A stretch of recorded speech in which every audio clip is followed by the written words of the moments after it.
No one is born insecure. No baby looks in the mirror and says, "I'm not good enough." No child takes their first steps and thinks, "Maybe I shouldn't try again." We're not born doubting ourselves. We learn it. So here's the real question: if confidence is our natural state, why do so many of us grow up feeling insecure, small, and not enough? Where does that voice come from? The one that tells us we can't, we shouldn't, we're not ready, we're not good enough. The answer is simple but difficult to accept. We learned it. Somewhere along the way, someone taught us to doubt ourselves. Maybe it was a parent who said, "Don't dream too big." Maybe it was a teacher who compared us to the kids sitting next to us. Maybe it was a group of friends who laughed when we tried and failed. Slowly, piece by piece, moment by moment, the message began to stick. Not because it was true, but because we believed the repetition. We internalized it. Insecurity isn't a truth, it's conditioning. It's a program installed in us by the experiences we lived, the people we trusted, and the words we allowed to shape us. That means the voice of insecurity doesn't belong to you. It's not your identity. It's an echo of someone else's judgment that you accidentally carried as your own. I once knew a guy who was terrified of speaking in public. All through school, every time he opened his mouth, he stumbled and people laughed. Over time, he stopped raising his hand. He stopped volunteering. He convinced himself, "I'm just not good at this." Years later, his boss asked him to lead a meeting. He panicked, but he had no choice. His voice cracked, his palms were sweating, he stuttered. But here's what happened. Nobody laughed. Nobody mocked him. They leaned in. They respected that he had the courage to stand there. When it ended, they applauded. And for the first time, he realized maybe the voice in his head wasn't telling the truth. Maybe the story he had believed for so long wasn't his to carry. That's the shift. That's where overcoming insecurity begins. The moment you understand that doubt is learned, you also understand it can be unlearned. You're not broken. You're not flawed. You've just been carrying someone else's script for too long. And if you can learn to internalize negativity, you can also train yourself to internalize evidence of your strength. Every time you do the thing insecurity tells you not to do, speak up when you want to stay quiet, try again when you want to quit, put yourself out there when you want to hide, you're teaching yourself a new story. You're proving little by little that you were capable all along. Insecurity will still whisper, but the more evidence you collect, the quieter that voice becomes. The truth is, we all stumble, we all fail, we all get laughed at, rejected, and misunderstood. But that doesn't make us inadequate, it makes us human. And when you stop seeing insecurity as who you are and start seeing it as something you were taught, you gain the freedom to unlearn it. Confidence isn't about pretending you're perfect. It's about remembering who you were before the world told you to doubt. Have you ever noticed that self-doubt doesn't always show up when you're failing? Sometimes it shows up when you're doing fine, when you're living your life, working your job, showing up every day. And yet, something inside you whispers, "You're not enough." That voice doesn't come from failure. It comes from comparison. It comes from standing in the gap between who you really are and who you think you're supposed to be. That's where insecurity lives. It lives in the space between reality and expectation, between authenticity and performance, between truth and perception. We convince ourselves that we should be smarter, stronger, richer, more attractive, more talented, more confident. And every time we compare ourselves to that imaginary version, we lose. Not because we're not good enough, but because the standard we're holding ourselves to isn't real. Think about social media. We scroll through highlight reels of people's lives. Vacations, promotions, perfect relationships, perfect bodies. And then we look at ourselves sitting on the couch in sweatpants and the gap widens. Suddenly, the voice says, "See, look at them. You don't measure up." But here's the problem: we're comparing our behind, the scenes with someone else's edited movie trailer. No wonder we feel small. Self-doubt thrives in that gap. It convinces us that we're falling behind, that everyone else has it figured out, that we're somehow missing the mark. But the truth is, there's no mark. There's no scoreboard. There's no universal definition of enough. The only reason self-doubt has so much power is because we've agreed to live by someone else's measure. I remember talking to a young woman who was excelling in her career.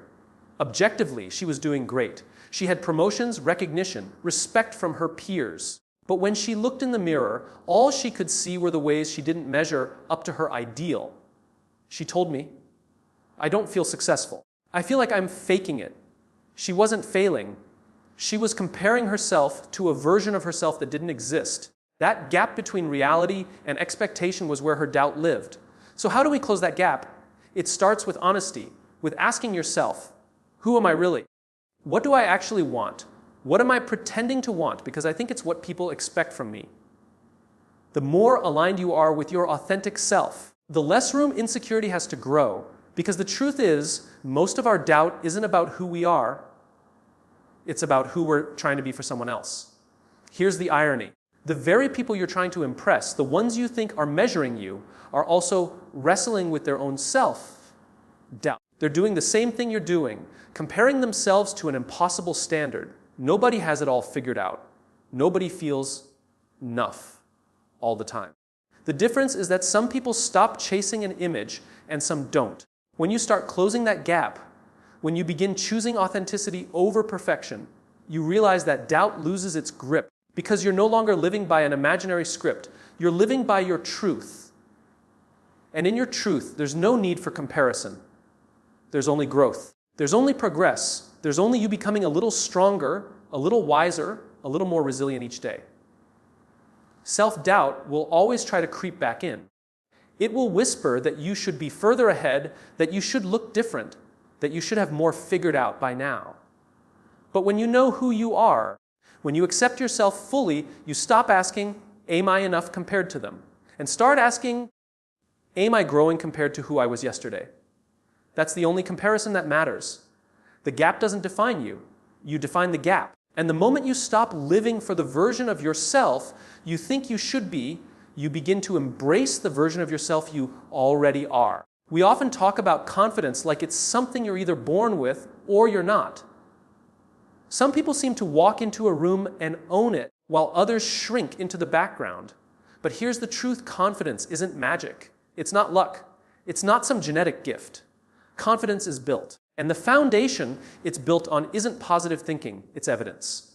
Think about it this way: you can tell yourself all day long, I'm confident, I'm confident, I'm confident.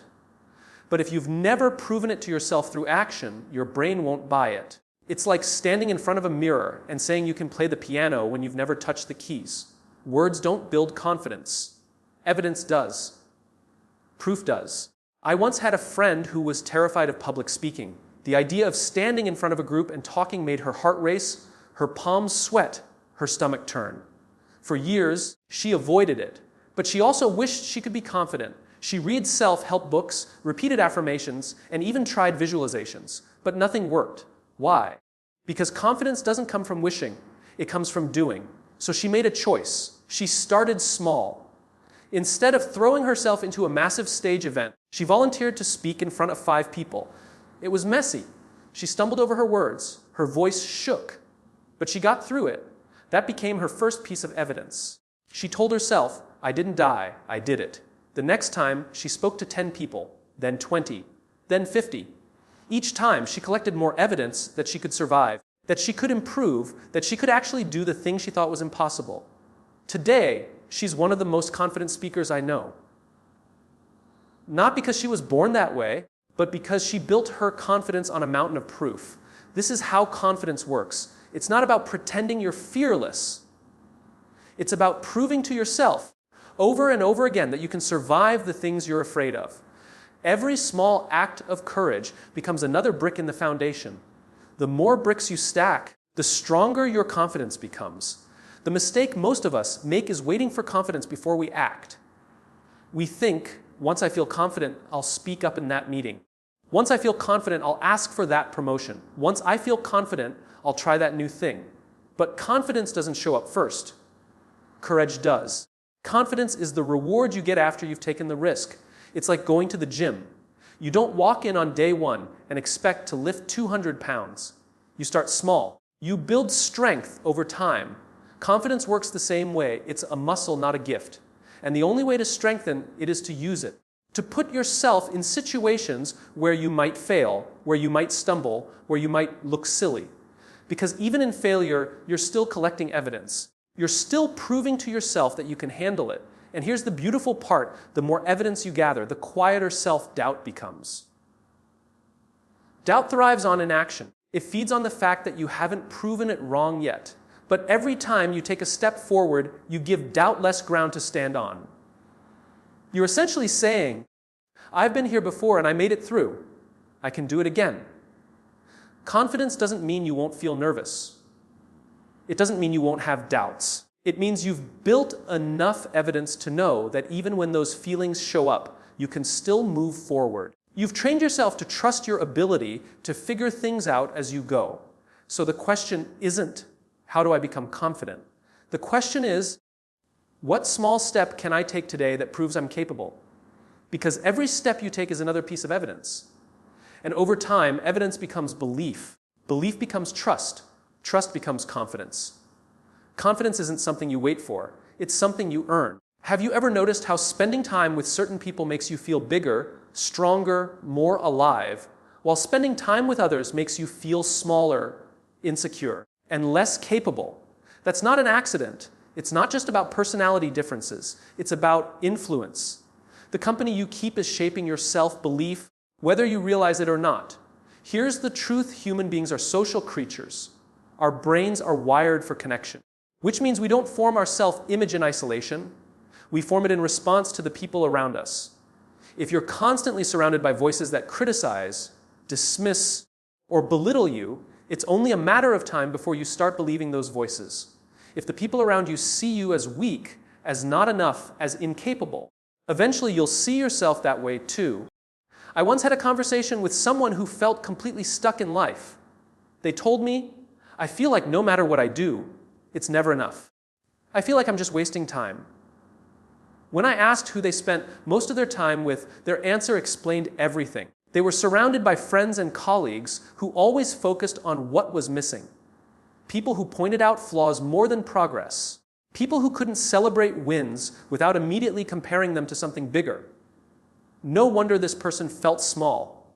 Every mirror they looked into reflected inadequacy. Now, let me be clear, it's not surrounding yourself with people who only flatter you or tell you what you want to hear. Growth requires challenge. But there's a difference between someone who challenges you because they believe in your potential and someone who cuts you down because they don't see your worth. One pushes you higher. The other keeps you stuck at the bottom. Think about athletes. A runner doesn't train with people who mock their pace. They train with people who run alongside them, sometimes a little ahead, sometimes a little behind, but always pushing toward the same goal. Why? Because environment fuels performance. The same is true in life. Your confidence, your resilience, your self-worth, they're not just products of your inner dialogue. They're reflections of the environment you choose to place yourself in. If you want to overcome insecurity and self-doubt, you need to pay attention to your circle. Who gets a seat at your table? Who gets access to your mind and heart? Because those voices become your inner voice. If you surround yourself with people who see the best in you, who remind you of your strengths when you forget, who push you to rise when you stumble, your self-belief grows. But if you keep company with cynics, critics, and people who diminish your dreams, you're building your self-image on toxic soil. Sometimes overcoming insecurity isn't about fixing yourself. Sometimes it's about changing your environment. Because the truth is, you can only carry so much weight on your own. If the people around you keep piling on more doubt, more criticism, more negativity, eventually it breaks you. But if the people around you are lifting, encouraging, challenging with love instead of judgment, you rise higher than you ever thought possible. And here's the hard part: this often means making difficult choices. It means letting go of relationships that drain you, even if they've been in your life for years. It means saying no to conversations that only revolve around gossip, comparison, and criticism. It means being intentional about who you give your time and energy to. Because your self-belief is too valuable to let just anyone shape it. We like to think self-confidence is a solo project, something you build entirely from within. But the truth is, we become who we surround ourselves with. If you want to change how you see yourself, start by changing who you stand next to. The company you keep is either reinforcing your insecurities or rewriting them. And the choice of which direction it goes, that's in your hands. We live in a culture that worships success and hides failure. Everywhere we look, people are showing the highlight reel, the wins, the promotions, the breakthroughs, the celebrations. And when all you see is success, failure starts to feel like a personal flaw. You mess up, and instead of thinking, that's part of growth, you think something's wrong with me. But let me tell you, the truth, failure isn't proof of inadequacy. It's proof of courage. Think about it. Who never fails? The person who never tries. The person who never risks. The person who plays it safe, stays in their comfort zone, and avoids challenges. If you're failing, it means you're doing something most people are too afraid to do. You're stepping out. You're taking risks. You're daring to test your limits. Failure isn't a sign that you're weak. It's evidence that you were brave enough to show up. I once knew a young entrepreneur who started a business with every ounce of passion he had. He poured his savings, his energy, his late nights, his weekends into it. And after 2 years, it collapsed. He felt crushed. He said to me, "Maybe I'm not cut out for this. Maybe I don't have what it takes." But when we really looked at it, the failure didn't mean he was inadequate. It meant he had the courage to put himself on the line while everyone else sat on the sidelines. He walked away with lessons no textbook could ever teach. And those lessons, they became the foundation for the business he built later, the one that actually thrived. That's the paradox of failure. It hurts in the moment, but it plants the seeds of growth. It exposes the areas we need to strengthen. It humbles us enough to learn. And if we pay attention, failure becomes the raw material of confidence. Because once you've failed and survived, the fear of failure loses some of its power. You realize, I can fall and get back up again. That knowledge makes you braver the next time. Insecurity tells us failure is final. It whispers, "See, you weren't good enough." That mistake defines you. But failure doesn't define you. It refines you. It sharpens you. It teaches you resilience, adaptability, persistence. Nobody ever became strong by winning all the time. They became strong by falling, by hurting, by questioning themselves, and then standing back up anyway. Look at history's greatest innovators, leaders, creators. Every single one of them failed many times. Thomas Edison tried thousands of times before he found the right filament for the light bulb. Imagine if he had stopped after the first failure, or the 10th, or the 100th. Failure wasn't proof that he couldn't invent. It was proof that he was committed enough, courageous enough, to keep going until he found the answer. So when you fail, don't ask, "What's wrong with me?" Ask, "What did I just learn about myself? What did this experience teach me about courage?" Because failure isn't the opposite of success. It's the path to success. The people who win big are the ones willing to lose big along the way. And here's something you need to hear: the people who criticize your failures, who laugh at your mistakes, who use your setbacks as evidence against you, they're not the ones in the arena. They're spectators. They're the ones too afraid to risk, too afraid to try. Their judgment says more about their insecurity than about your ability. Because the ones who know what it takes, the ones who've walked through their own failures, will never mock yours. They'll respect it. Failure is not a reflection of your inadequacy. It's a reflection of your willingness to show up when you didn't have a guarantee. And that willingness, that's courage. That's strength. That's what separates the ones who live timid lives from the ones who build extraordinary ones. The only real failure is refusing to try. Everything else is progress in disguise. Here's a question most people never ask: why do we chase confidence in the first place? For many, it's about wanting to feel better than others, to feel strong, attractive, accomplished, because then, in comparison, we'll feel worthy. But that kind of confidence is fragile. The moment someone looks better, achieves more, or moves faster, your confidence collapses. That's because it was built on comparison, not on something solid. True confidence doesn't come from stacking yourself against others. It comes from service. Think about the times in your life when you felt most alive, most secure, most certain of yourself. Chances are it wasn't when you were showing off. It wasn't when you were trying to prove you were better. It was when you were helping someone. It was when you were adding value to someone's life, lifting them up, guiding them, or simply being there when they needed you. Why? Because when we shift our focus from "how do I look" to "how can I help," insecurity loses its grip. I remember speaking with a young man who constantly battled self-doubt. He said, I walk into a room and feel like everyone is judging me, like I don't belong. I told him, stop focusing on how you look in the room. Start asking what the room needs from you. Walk in and think, how can I make this better for someone else? Months later, he told me it changed everything. The moment he shifted his attention away from himself and onto service, his fear disappeared. His confidence grew because it was no longer about him. It was about the people he was serving. That's the paradox. The more we obsess over ourselves, the less confident we feel. The more we focus on others, the stronger we become. Because service pulls us out of our own head. It silences the voice of doubt. It gives us a role, a purpose, a reason to show up. And nothing builds confidence like knowing you're needed. Compare that to the endless cycle of comparison. You look at someone else's success, and instead of being inspired, you feel inadequate. You see someone else's beauty, and instead of appreciating it, you tear yourself down. Comparison makes life a competition, and in a competition, someone always loses. Even when you're on top, it's temporary. Sooner or later, someone else will outrun you, outshine you, outwork you. If your confidence is built on comparison, it will always be at risk. But service is different. Service is infinite. There's always someone to help, someone to encourage, someone to guide. Confidence rooted in service is unshakable because it's not about you being the best. It's about you being useful.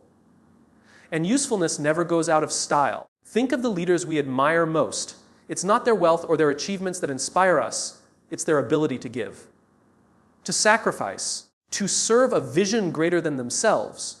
True confidence is knowing you have something to contribute, no matter the setting, no matter who else is in the room. And the best part, you don't need to compare yourself to anyone to do it. If you want to overcome insecurity and self-doubt, stop asking, am I enough compared to them? And start asking, how can I serve with what I have today? Because when you're serving, you're no longer trapped in the prison of self-consciousness. You're free. You're focused. You're confident, not because of how you look or what you achieve, but because you know your presence matters. Confidence built on comparison will always be fragile. Confidence built on service will always be strong, because service shifts the focus from proving yourself to improving someone else's life. And that's the kind of confidence that can't be shaken. Insecurity and self-doubt are not permanent parts of who we are. They're learned, they're shaped, they're influenced. We weren't born questioning our worth. We picked it up along the way. And because it was learned, it can be unlearned. Self-doubt creeps in when we stand in the gap between who we are and who we think we should be. It thrives in comparison. But the way out isn't to close that gap by trying harder. It's to step out of the game altogether, to stop living by someone else's measure and start living by our own truth. Confidence doesn't come from wishes or affirmations. It comes from evidence. From proving to ourselves one small act of courage at a time that we are capable. And that evidence stacks up until one day you look back and realize the fear that used to control you no longer has the same power. But we don't build belief in isolation. The company we keep shapes our self-image. The voices around us become the voice inside us. And if we want to believe in ourselves, we need to choose carefully who we let speak into our lives. And when we fail, because we will, it's not proof of inadequacy. It's proof of courage. It's proof that we were brave enough to try when others held back. Failure doesn't define us, it refines us. It makes us stronger, sharper, more resilient. And the deepest form of confidence, it's not about comparison at all. It's about contribution. When we shift the focus from, do I look good enough, to, how can I serve? How can I help? Insecurity loses its grip. Because real confidence doesn't come from being the best in the room. It comes from being useful in the room. So, overcoming insecurity and self-doubt isn't about waking up one day and never feeling them again.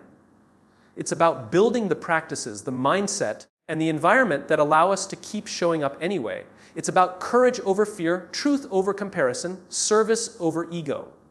Because at the end of the day, the world doesn't need a perfect version of you. It needs the real version of you. The one who tries, who fails, who learns, who grows, and who shows up not to prove worth, but to make a difference.